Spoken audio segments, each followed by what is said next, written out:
The snow was coming down in thick, blinding sheets when I saw her. My daughter alone shivering on the icy walkway outside the Whitmore mansion while laughter and firelight glowed through its grand windows. For a second, I couldn't believe what I was seeing. Claire, my fiercely independent journalist daughter. The woman who once exposed corruption in City Hall was sitting on the ground like an outcast, her arms wrapped around herself wearing nothing but a cocktail dress. Inside, her husband's family toasted Christmas around a roaring fireplace. It was a picture of wealth and cruelty painted in one brutal contrast. By the time I reached her, my voice barely carried over the wind. She looked up dazed, her lips blue, her eyes unfocused until recognition broke through the frost. "Mom," she whispered, "what are you doing here?" I wrapped my coat around her trembling shoulders and pulled her to her feet, fury rising like fire against the freezing air. 5 years earlier, I had smiled through her wedding to Stephen Whitmore, heir to one of Boston's most powerful families, even though my instincts told me something was wrong. I'd stayed silent as Claire gave up her promising career, her independence, her friends each step a small surrender wrapped in luxury. The Whitmores were respected, influential old money. To outsiders, they looked perfect. But from the moment Claire moved into their estate, she began fading, shrinking into herself. The woman who once called me every morning now texted only on holidays, her words cautious, filtered. The final insult came 3 days before Christmas. A text from Stephen's phone, not hers. Claire is fully committed to Whitmore family traditions this year. Perhaps you can visit after the holidays if our schedule permits. Our schedule permits. My blood boiled just remembering it. So I drove through a blizzard on Christmas Eve to that mansion of marble and deceit. And now, as I looked through their glittering bay windows, I saw what they had done to my daughter. "Why are you out here?" I demanded as I steadied her. Claire's eyes darted toward the house, fear flickering across her pale face. "I spoke out of turn at dinner," she murmured. "I questioned Douglas's business project. Stephen said I needed to reflect on my place in the family." The words hit me harder than the cold. Reflect on her place. They'd left her outside like a misbehaving pet. Through the glass, I could see Douglas Whitmore, silver hair, perfect posture, the patriarch holding court, while his sons laughed beside him. The women sat silent, arranged like ornaments. My daughter was freezing to death 20 feet away, and not one of them had bothered to look outside. I half dragged, half carried her to the door. When I opened it, the room fell silent. The music, the laughter, the pretense, it all died in a heartbeat. Stephen stood by the fire, his expression sliding from shock to feigned concern. "Claire, darling, I was just about to check on you," he lied smoothly. "Have you had time to reconsider your behavior?" I glared at him. "She's suffering from hypothermia. She needs warmth and medical care, not punishment." Douglas rose slowly, his voice cold and measured. "This is an intrusion, Pauline. Our family has rules. Claire understands there are consequences for disrespect." "Consequences," I spat. "You call this discipline? Leaving her in the snow like that?" Stephen stepped forward, hand possessive on Claire's shoulder. "Mom, please. You don't understand our family dynamics." But I did. I understood perfectly. I saw the pattern now, the isolation, the control, the way they had chipped away at her until she no longer trusted her own voice. Something inside me snapped. I looked Douglas Whitmore straight in the eye, decades of business negotiations giving my voice the steel it needed. "I know about Project Prometheus," I said evenly. The effect was instant. His color drained. Stephen froze. The brothers exchanged panicked glances. Project Prometheus, their secret network of offshore accounts and fraudulent deals I discovered years ago when investigating my future in-laws for Claire's sake. I'd buried that knowledge, hoping never to use it. Until now. We're leaving, I said, wrapping an arm around my daughter. You will not come after us. If you do, the world will hear every detail of your project. No one moved as I led Claire out. Snow swallowed the sound of the mansion behind us. In the car, she sat silently wrapped in my coat, her body trembling less from cold now than from shock. We'll go to a hotel, I told her, keeping my eyes on the barely visible road. You need to rest. No hospitals, she whispered. Please, Mom. I just need to warm up. I can't answer questions yet. I didn't argue.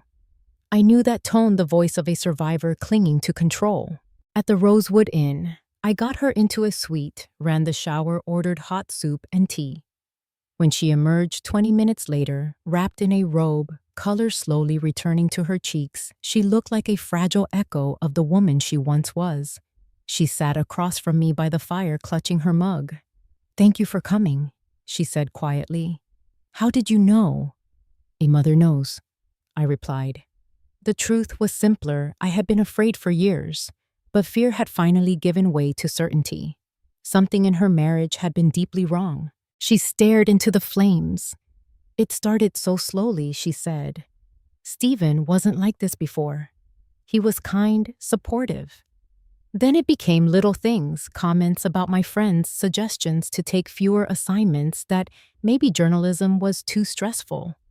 Douglas praised me when I stayed home, criticized me when I spoke up. By our 3rd anniversary, I'd quit my job. By our 4th, I barely saw anyone outside the family. Her voice cracked. They made me believe that independence was arrogance. I listened, each word sharpening my fury. And tonight I asked. She swallowed hard. Douglas was boasting about a new development, luxury condos replacing a low-income neighborhood. I said it was unethical. He told me women shouldn't comment on business they don't understand. Stephen said I needed to reflect on my place. She looked down. That's what reflecting looks like. The knock on the door made her flinch. Just room service. As I set the tray down, she checked her phone, dozens of messages from Stephen and Douglas. They're furious, she whispered. What if they come here? I took her phone and turned it off. Let them try. They have no idea who they're dealing with. She gave a weak, uncertain smile. You always say that. Because it's always true. That night, while she slept in the adjoining room, I sat by the fire with my laptop open, scrolling through encrypted files I hadn't touched in years, proof of the Whitmore Empire's corruption. If they thought they could destroy my daughter, they were about to learn what it meant to cross a woman who had spent her life dismantling men like them.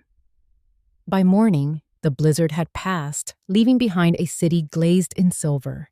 Claire was still asleep in the next room, her breathing steady for the first time in years.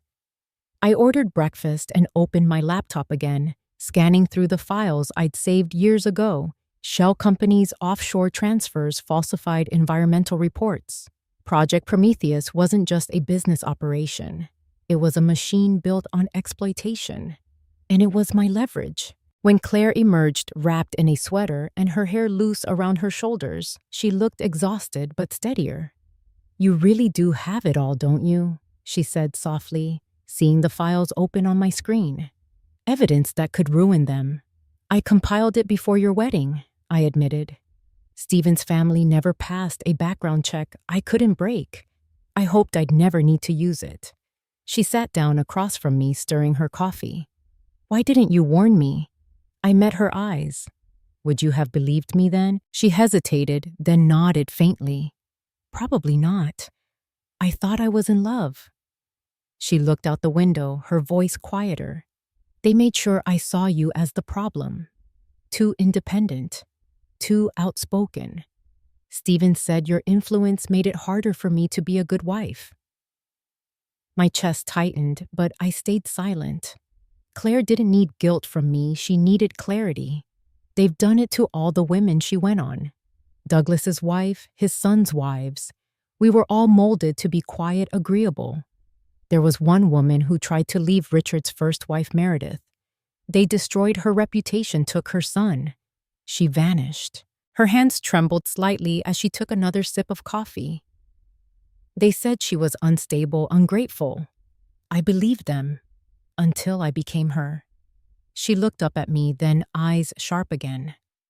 I don't want to live like that anymore. Before I could respond, a hard knock rattled the door. My instincts screamed caution. Claire went pale. "It's them," she whispered. I opened the peephole and there they were, Stephen Douglas, and a man in a tailored coat holding a leather briefcase, likely a lawyer. I stepped into the doorway, blocking their view. Pauline Douglas said smoothly, "We've come for Claire. This misunderstanding has gone on long enough." His tone was the kind of controlled authority that expected obedience. I smiled thinly. "Claire isn't receiving visitors." Stephen took a step forward. "Mom, please. She belongs at home. It's Christmas morning." His voice carried a practiced sympathy that made my skin crawl. From behind me, Claire's voice broke the silence. "I'm not coming home, Stephen." She stood in the doorway, pale but resolute. "Not now, not ever." The mask slipped from his face. "Don't be ridiculous," he snapped. "You're confused. Whatever this is, we can fix it." "Fix it," I cut in. "Like you fixed it last night." Leaving her in the snow, Douglas's eyes hardened. "This is a family matter, Pauline. You're overstepping." "My daughter's safety is my only matter," I said evenly. "And Claire has made her choice." The lawyer stepped forward. "Mrs. Whitmore, leaving your marital home without cause could be viewed as abandonment." I held up a hand. "Save the threats. I have evidence of your client's other business interests." "Would you like me to call the press now or later?" That shut him up. Claire's voice was steady. "I'm not going back." Stephen's jaw tightened, his eyes darkening. "You're making a mistake," he hissed. "Think about the consequences." I met his glare. "Is that a threat?" Douglas placed a restraining hand on his son's arm, forcing composure. "A reminder," he said coldly. "Actions have consequences." "So does cruelty," I replied and closed the door in their faces. Claire slumped against the wall, shaking with adrenaline. "They'll try something else," she whispered. "They always do." "Then we'll be ready," I said. "You're not alone anymore." Within an hour, I called in every favor I'd built over my 30-year consulting career. A digital security specialist named Marcus, a ruthless divorce attorney, Diane Abernathy, and an old friend at the Boston Globe, Jonathan Pierce, a journalist who once mentored Claire. They all agreed to meet within the day. By the time Marcus arrived with his laptop and a determined expression, Claire's phone had already started buzzing with strange alerts. "They're tracking you," he said after a quick scan. 2 spyware programs plus remote access to your camera and mic. "They've been monitoring everything you do." Claire's face drained of color. "They've been watching me, probably for years," Marcus said, fingers flying across the keyboard. "But they won't anymore." When Diane showed up, all sharp lines and sharper intellect, she didn't waste time on sympathy. "You want out?" she asked. "Completely." "No reconciliation?" "No," Claire said firmly. "I want my life back." Diane nodded once. "Then we hit them legally and strategically, but we'll need proof." I opened my laptop, turning the screen toward her. "We have that." She scrolled through the Project Prometheus files, her eyes narrowing with interest. Corruption, tax fraud, environmental violations. And these are tied directly to the Whitmore Family Trust. All of it I confirmed. And there's more Claire can confirm. A secure database exists at Douglas's office. If we can access it, it could expose everything. Diane leaned back, her expression calculating. "Good. Then we'll use this as leverage. But first things first, we protect Claire." She began drafting paperwork for an emergency restraining order, citing the incident of exposure as evidence of endangerment. Meanwhile, Marcus rebuilt Claire's digital footprint from scratch: new phone, new accounts, encrypted communications. By afternoon, the suite had transformed into a war room. Jonathan arrived last, looking like he hadn't slept in days. He hugged Claire tightly. "When you disappeared, I knew something was wrong," he said. "They told everyone you wanted a quiet life. They lied," Claire said simply. As we strategized, the room hummed with a mix of fear and resolve. We were taking on one of the most powerful families in Boston, and every one of us knew what that meant. But as Claire sat beside me, shoulders squared, eyes bright with the fire I thought long extinguished, I realized something else. The Whitmores hadn't destroyed her completely. They had underestimated her, and that mistake was about to cost them everything. The next morning dawned sharp and clear, a deceptive calm before what I knew would be the storm. Diane had filed the emergency restraining order overnight, and by 7:40 p.m., Judge Alexandra Winters had approved it 10 days of protection, preventing any Whitmore from coming within 500 feet of Claire. A small temporary victory, but enough to buy us time. "They'll challenge it," Diane warned as we sat over breakfast in the apartment's quiet kitchen. "But that means they'll have to go on record. Let them explain to a judge why they thought locking a woman outside in a snowstorm was discipline." Claire nodded, but her expression was anxious. "They'll try something else. Douglas never loses control for long." Right on cue, Marcus's laptop chimed. "Incoming," he muttered. "Stevens filed a police report claiming you're mentally unstable, Claire. Says your mother's manipulating you." He looked up grimly. "They've requested a welfare check." "Of course they have," I said. "It's the oldest play in the book." The phone rang moments later. "Ms. Bennett, Detective Morales, Boston PD. We've received a welfare call from your son-in-law." His tone was neutral but professional.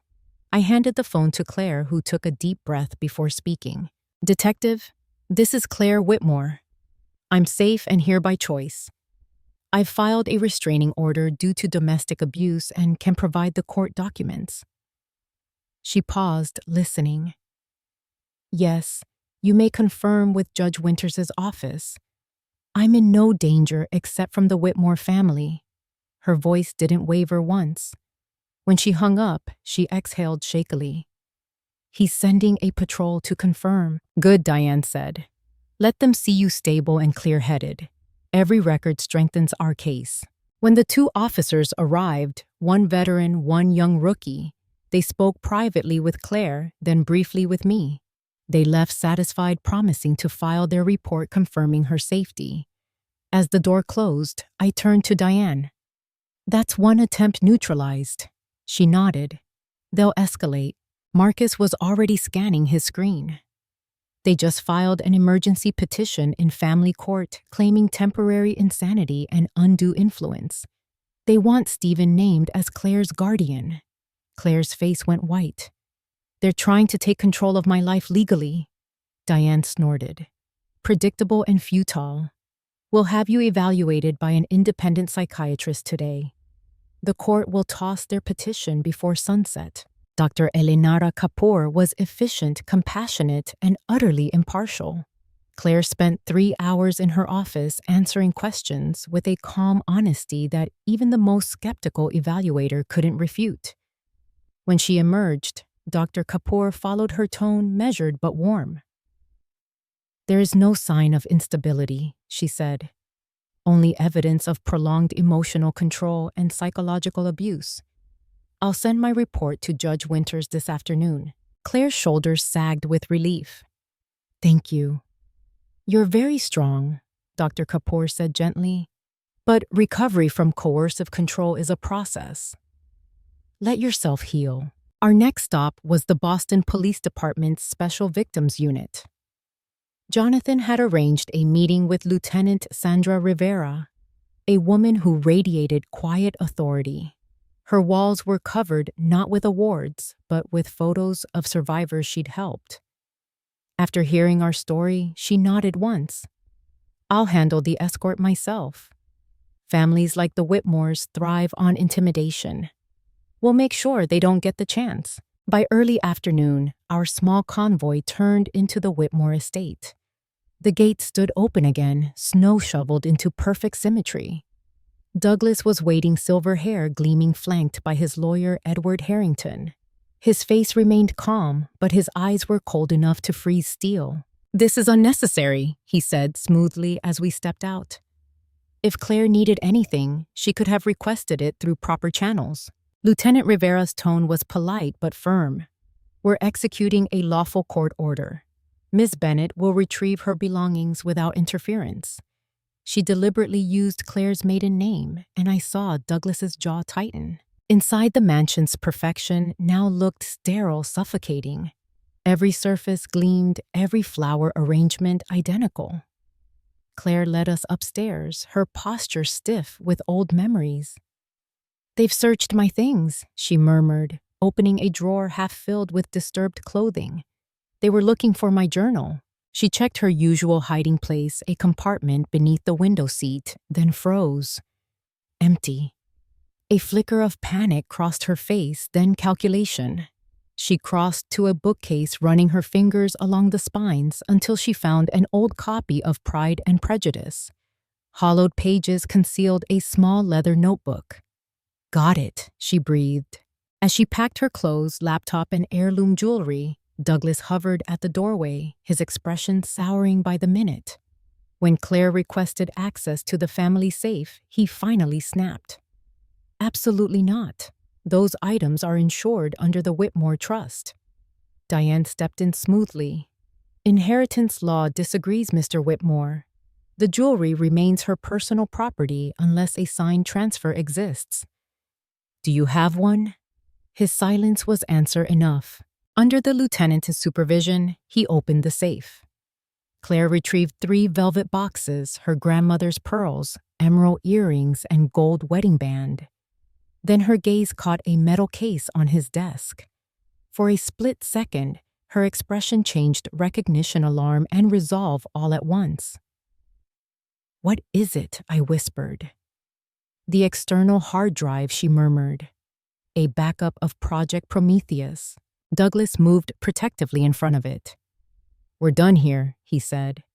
"Take your trinkets and leave." Claire said nothing, but as we walked out, she met my eyes. I understood she'd seen what we needed. Outside, as we loaded the car, Douglas made one last attempt to assert dominance. "You're making a grave mistake, Claire," he said quietly. "The Whitmores protect their own." Claire met his gaze with new steadiness. "I'm no longer one of yours."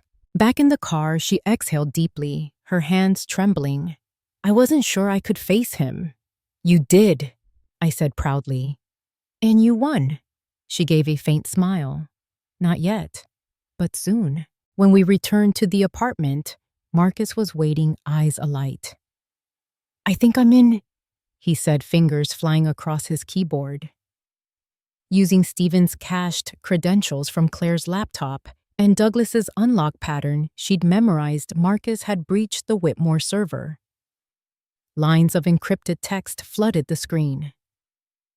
"Welcome to Project Prometheus," he said. The files were meticulous. Folders of offshore accounts, bribery payments disguised as consulting fees, environmental violations buried under settlement NDAs.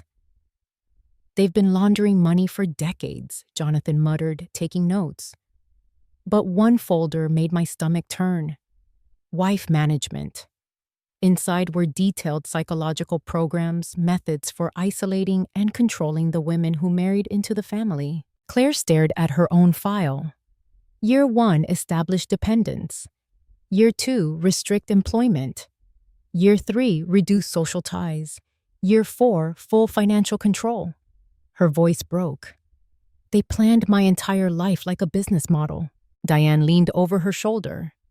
"This is evidence of coercive control, legally recognized abuse.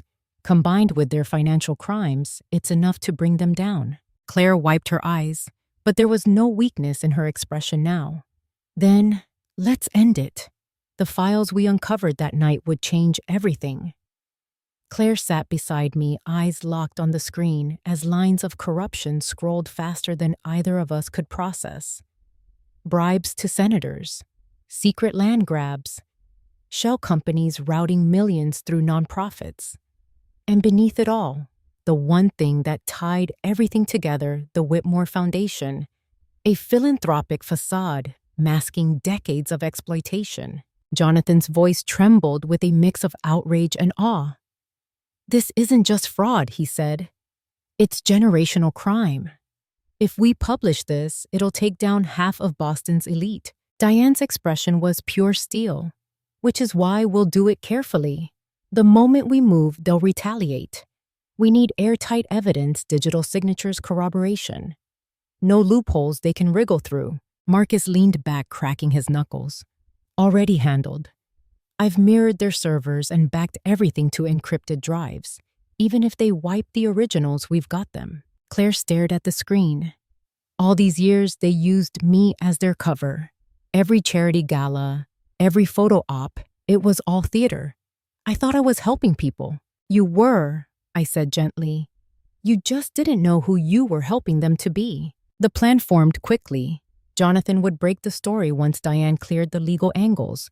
Marcus would secure the data trail and timestamp the files to prevent manipulation. Claire and I would provide the human testimony, the face of their victims.